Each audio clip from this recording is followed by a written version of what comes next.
is Ski. So put your hands together for Ski, because he's awesome.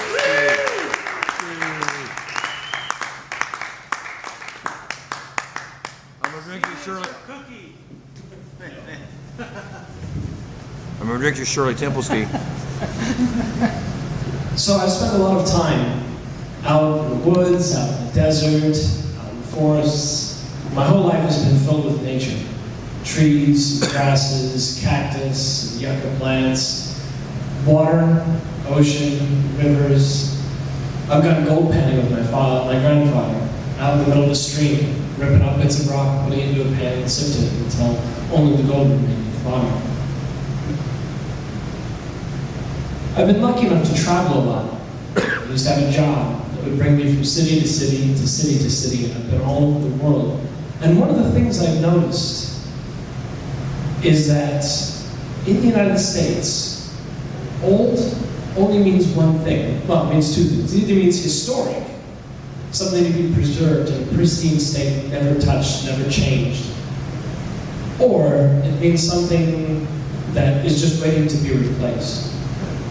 I remember when I was stationed in Germany, I would go into houses that had survived bombings or had survived being used temporarily as military bases or forward outposts, where tank treads had been covered up by cobblestones, but just barely. And it was interesting, in these old buildings, these weren't historic buildings. The road that runs in front of Augsburg was put in place in 1 AD by Roman legionaries moving north into the unclaimed country. Imagine that. Where a highway runs now was originally laid down 2,000 years ago. It's a big thought. And it's interesting, because the buildings that live in these places have history too. You're allowed to live in places that were old. You're allowed to see the characters. And it makes me wonder if we ourselves are buildings.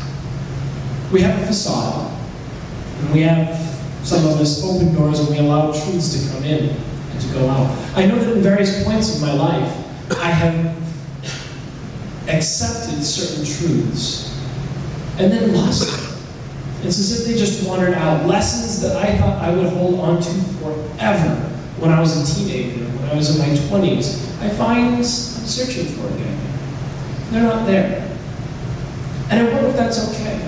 I wonder if that's like this old house.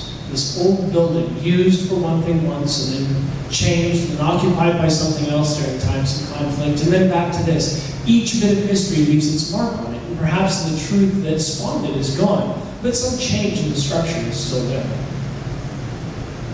But I've also spent a lot of time out in nature.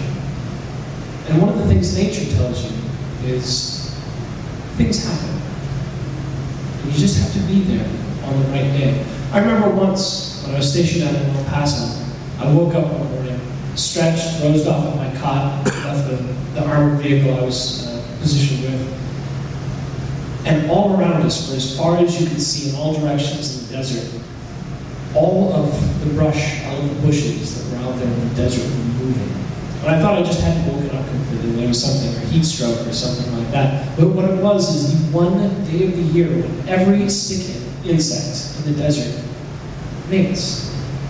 And the whole world was alive with them, moving around and switching. I remember another time I went to the top of a mountain nearby. And then when I reached the top, not expecting to find anything except maybe an angry rattlesnake, what I found was every single nook and cranny was filled with ladybugs. Billions of them.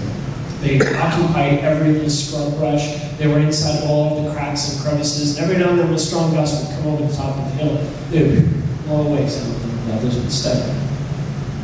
So I wonder if that's the same thing with trees. So I wonder if these old houses, the houses that I'm becoming, that we're becoming, I wonder if maybe we're just waiting for that one day when something magic happens. The door opens and a truth comes in that maybe we didn't expect, or maybe an old one. Thank you.